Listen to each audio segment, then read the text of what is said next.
Après une journée à observer de nombreuses espèces, j'ai décidé de m'enfoncer un peu plus loin dans la forêt. En continuant ma progression, le silence est peu à peu devenu maître.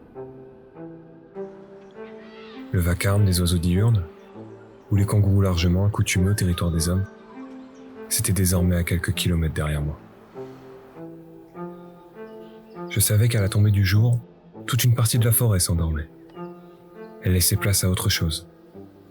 Et dans ce coin plus calme, plus mystérieux, on y trouve des êtres plus rares et plus discrets. En étant immobile et silencieux, alors on augmente ses chances.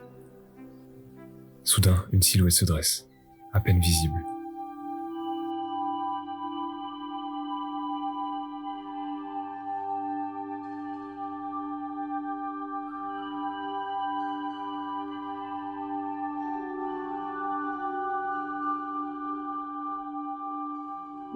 Ne dépassant pas les 80 cm de haut et utilisant ses pattes avant pour attraper la nourriture, j'avais à quelques mètres de moi un wallaby bicolore.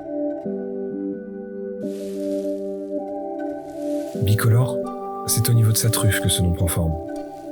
Elle laisse entrevoir chez certains individus des joues blanches qui contrastent avec sa couleur. Il est le seul de toutes les espèces de wallaby à savoir attraper des branches en hauteur. Il est doué d'une grande dextérité et d'un flair hors du commun.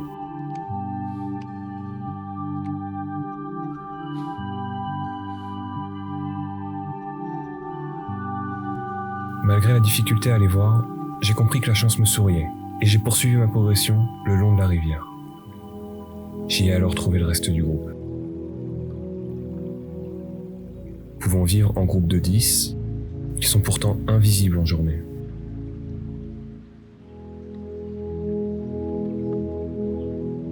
C'est un animal farouche, mais curieux. Et même en ayant connaissance de la présence de l'homme, il se laisse observer.